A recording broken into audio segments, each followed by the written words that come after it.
Hi guys, welcome back to another episode of the Kickoff Discussion Podcast. Well. Tottenham are now in the semi-final of the Carabao Cup, and they will be facing Liverpool in the semi-final, while Arsenal will face Newcastle. For me, that game yesterday against Manchester United, I still think Manchester United still have a long way to go, simply because the way they started the game was so awful. However, they grew into the game, especially in the second half, and they came back into the game. They grew into the game due to some substitution that the manager made in the game. That makes the difference in the second half, and they nearly nailed it, and they nearly got an equalizer just to take the game into an extra time. However, it is what it is. They could not really do it, and Tottenham walked away with the win in the quarterfinal of the Carabao Cup. When the game started, I think from my own perspective, the first goal, I would say that it is the fault of the defenders. They watch Pedro Porro took the shot, and it was after Dominic Solanke reacted when their goalkeeper punched the ball out before the defenders also reacted. But before that, their reaction was too late. So for me, I think that moment when Pedro Porro took the shot, there should be an early reaction from the defenders before Solanke got into the box to put in the rebound. So that is just how it is. Once you lose concentration within the seconds of the game, you get punished for it, and that was what happened. And Dominic Solanke also got another goal which gave him the brace in that game. And I think he performed beyond anybody's expectation in that game, because the second goal that he scored, it was a well taken shot, because he had to fight his way into the box, and he took the shots, and he got the goal for Tottenham. Dejan Kulusevski as well also got the goal, and that goal, I think their defensive setup at that point in time was not good enough, because I think all of them shouldn't have been on the edge of the 18-yard box. There should be some people inside the box that can actually stop Kulusevski from taking the shot. But in the heat of the moment, all this kind of thing cannot be prevented. But I think if they are well positioned, that ball from Madison should be cleared if they are well positioned. However, Martinez knocked it backward to Kulusevski, who gave Tottenham another goal from that point, and Son scored from a corner. it was funny. It was funny. He scored from a corner, which I think there was some kind of argument about the goal, and the goalkeeper went to complain to the referee, and he got a yellow card for it. So for me, if VAR was implemented in the Carabao Cup, I think this kind of thing wouldn't have happened. And you just have to take it as it is, because there is no VAR to intervene in all these kind of decisions and these kind of occurrences in the game. And for Manchester United, the introduction of Amad Diallo, Zirkzee, Garnacho, Kobe Mino made a huge difference for Amorim, and I think he should be able to read between the lines that these are the kind of players that can make difference for him in games. And I've said it before, Manchester United still have a long way to go, because if you see the game yesterday, you will know that the players that started the game, they could not really bring anything out of the game, most especially in the first half. They could not make anything out of the game, and Tottenham were just all over the place, and they outplayed Manchester United in the first half. Excuse me. They outplayed Manchester United in the first half, and I think this shouldn't have been.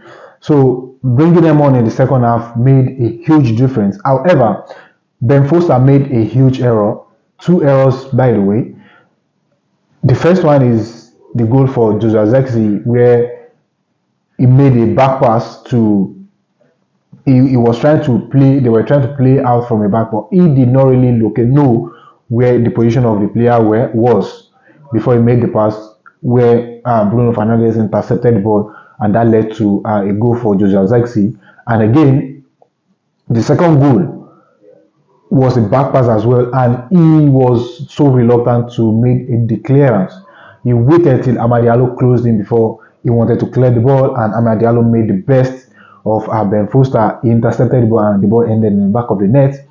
And the last goal was scored by Johnny Evans from a corner, which I think was a beautiful and well taken goal.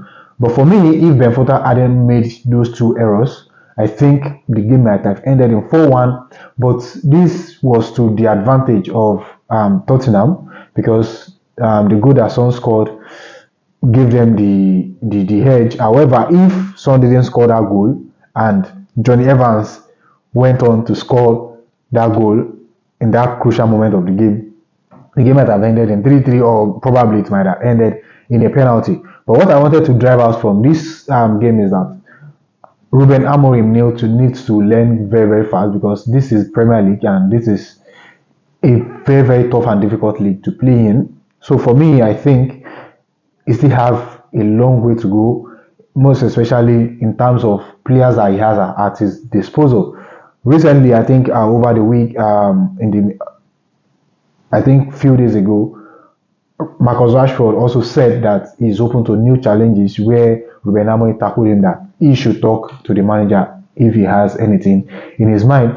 And for me, rightly so, I don't think Rashford will be in the plan of Ruben Amorim. I don't think so. And for him to have come out to say that, that is an heavy statement to say, and that gives an hint that his time at Manchester United is practically over. But it is what it is. He's just trying to make sure that he also put himself out there in the right time, so that he will settle in any place he find himself. So for me, I think Manchester United, they did well, especially in the second half. They did well, but Amorim need to try as much as possible to know the caliber of player that suits into his system. So for me, I'll say again, what the positive for Manchester United as at this point in time is the way they play, and they've really improved immensely in that regard. One thing that is left for them now is to start the game very to start on a high note. So if they continue like this, they may not be able to come back against everything like the way they did against Tottenham. Whereas they eventually lost the game, but they did all they could to make sure they came back into the game. But that may not happen against every opponent. So they need to start early. They need to play as much as possible in the early part of the game, so that they will be in the front foot, most especially so that whenever things want to go wrong for them, they will still be in control of the game. So for me, I think Manchester United did well in the second half, but they should have done that earlier in the game, and Ruben Amorim should have started a strong 11 against Tottenham, because Tottenham, this is a big team. Do you understand, in the Premier League? And if you look at the players that Tottenham started against Manchester United, they started their strong 11 against them. So Manchester United should have done the same, rather than starting some players that they will not be able to deliver for you in this game. So for me, this is just the preliminary stage for Ruben Amorim, and this time around, I think he's also picking some things up, and he's also looking at how he could navigate this kind of things. And I know over in the summer or in this winter, they will try to give him some money to get in some players that he wants. So it will only get better from here. So these are just the things I observed from the game. If you are just coming across this week for the very first time, please do well to like and subscribe. And if you are already, please kindly smash the like button and leave your thoughts in the comment section. Thank you very much, and I'll see you in another episode. And bye for now.